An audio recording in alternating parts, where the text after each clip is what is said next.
Welcome to Here Comes the Boom, a recruiting podcast brought to you by KSR and KSR Plus, talking all things Kentucky basketball recruiting. We've talked a lot about Caleb Wilson in the past. We're not going to talk about Caleb Wilson today. My thoughts on him haven't changed, but we're going to talk more about some 2026 recruits, including 2026 forward Anthony Thompson, four-star out of Ohio, who just set an unofficial visit to Kentucky this Saturday. We're going to be giving some 2026 predictions, and we're going to talk about him soon. Before we do that, let's chat for a second about our good friend, Andy Ludicky, and My Perfect Franchise. Are you a displaced corporate executive or wanting to put your career in your own hands, or are you an experienced entrepreneur wanting to diversify? Well, Andy Ludicky and MyPerfectFranchise.net can help. Andy is a huge college sports fan and franchise veteran, having owned multiple franchises and businesses. Using his expertise, he helps others find their American dream through a very thorough consultation and evaluation process. Call Andy, put your life and career in your own hands. Best of all, his services are 100% free to you, so what do you have to lose? Find your perfect franchise at myperfectfranchise.net. All right, let's get into it. Let's talk about some 2026 prospects. I'm going to go positionally and just go through every player that has a public offer from Kentucky in the 2026 class and basically predict where I think they're headed. I should kind of start by saying it is super early for 2026 recruits. If you look at this 2025 class a year ago now, I'm sure I would have gotten a ton of these wrong, and I'm sure I'm going to get a lot of these wrong right now, but these are just where I feel like things stand at the current moment and who maybe has the early upper hand. So let's start with the point guards and start by talking about Brandon McCoy Jr., the number one player in the country. Kentucky's got an offer out to him. He's already taken, I believe it was, an official visit to Duke, and they've got an early good position. I'm placing my prediction for Duke right now. I think that Kentucky will push for a visit at some point. They'll try and get him on campus, and I think that Kentucky will be in the mix, but Duke is the school that I'm predicting for Brandon McCoy. The other point guard, Tay Kinney, originally from Newport, Kentucky, but he's now at Overtime Elite. This is going to be my first Kentucky prediction. He took an unofficial visit to Kentucky where he earned his offer. Being a Kentucky kid, he's been on campus several times.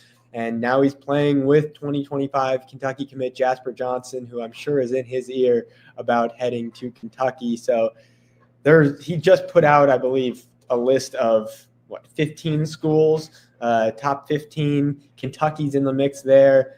Purdue, I think, is another school that is coming up with him. But my pick is Kentucky. I think that the hometown poll is going to be strong, and Kentucky will need a point guard in this class, and I think Tay Kinney's going to be the guy. Shifting over to talk about some shooting guards. The two shooting guards that Kentucky has offered in the class are Caleb Holt and Ikenna Alozie. Both guys are, I believe, in the 5-star range. I know Caleb Holt is a sure thing 5-star. Ikenna Alozie is probably right on that borderline. Let's start by talking about Caleb Holt, a kid out of Alabama. So you've got a couple in-state schools with Alabama and Auburn pushing hard. You've got basically every blue blood involved at this point. This one is super early to call. I think that schools are going to be pushing for a long time with him. But my early prediction is Auburn. I think that Bruce Pearl has set them up in a good position early on with Caleb Holt. And if they can hold their way throughout this next year, then I think they'll be able to land him. Ikenna Alozie is a player whose recruitment has been super quiet. Kentucky's offered, and he's only taken one visit so far, and that was to Washington. So I guess that makes Washington my pick. Just getting that first visit, being in early with him, it sets them up in a good spot. He's a 6'3" shooting guard out of Arizona. He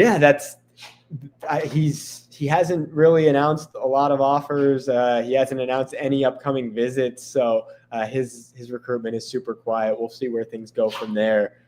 Shifting over to talk about the combo guards. Let's talk about Jason Crow Jr., 6'2" combo guard out of Inglewood, California.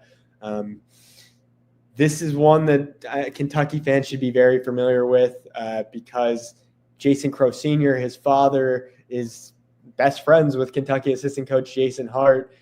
Jason Crow Sr. told KSR Plus in August that schools really aren't even recruiting him because they expect him to go to Kentucky. But I'm sure there are going to be a lot of schools involved in this recruitment. He's a top 10 player in the class. That being said, my prediction is Kentucky. I think he's got offers from Washington, UCLA, USC, Arkansas, Kansas, a lot more schools. But right now, Kentucky is my pick for Jason Crow Sr. Now let's talk about the small forwards, which is the deepest class of Kentucky offers. They've already got 4 offers out to small forwards, starting with Tyron Stokes, the number 2 overall player in the class. Some have him as the number 1 player in the class. 6'7" small forward. He's originally from Louisville. He's now playing out in Sherman Oaks, California. His only official visit so far has been to Louisville, and they're going to be my pick. They've been on him early and often. I think Kentucky and Louisville are the 2 schools that I'm hearing the most with. I don't think that those are the 2 schools I'm hearing the most with Tyron Stokes. And I think that Louisville probably has the upper hand getting his first official visit. Now let's talk about Taj Ariza, 6'7" small forward, also out of California, son of Trevor Ariza, who went to UCLA. But UCLA is not going to be my pick for Taj Ariza. I'm going to go with Oregon. They're a school that's been on him a lot. This is one that's super early. I think Kentucky is probably in a decent spot right now. He's talked about potentially setting a visit there. He was looking at Big Blue Madness, but wound up postponing that because of USA basketball training camp. So I expect them to get him on campus, but I'll pick Oregon for him right now. Jordan Smith Jr., 6'3" small forward. He's probably more of a guard, but he's listed as a small forward by a lot of sites. There has been maybe a little bit of talk of a reclass. I'm not sure how credible that is, but if he stays in 2026, my pick's going to be Duke. They've been on him a lot. I don't know how much Kentucky has really been involved there since they offered. I know that there hasn't been a lot of talk about getting him on campus for a visit, but that could obviously change as we get into the spring and summer. But Duke has, I believe, already gotten him on campus, and let's see, he's taken unofficial visits to Louisville, Syracuse, Georgetown, and then Duke. With Kentucky not getting a visit yet, I'm going to pick Duke for Jordan Smith Jr. And then the last small forward, a guy that we've already talked about today, Anthony Thompson, 6'7" small forward out of Lebanon, Ohio. He took an unofficial visit to Kentucky for Big Blue Madness, earning an offer on the trip. And like we talked about earlier, he will be on Kentucky's campus this Saturday for the SEC opener against Florida. That being said, I'm going to pick Kentucky. I think that they've been on him a lot, having 2 visits already this halfway through his junior year is pretty significant. So, the Cats are going to be my pick. The last player I want to talk about, the only power forward that Kentucky has offered, really the only front court player that Kentucky has offered in this 2026 class, is Mika Murinen, a guy that we've talked a lot about on this show, a potential reclass candidate. He's taken visits to Utah, Arkansas, and Michigan. Those are probably the 3 schools I'd say to watch in addition to Kentucky.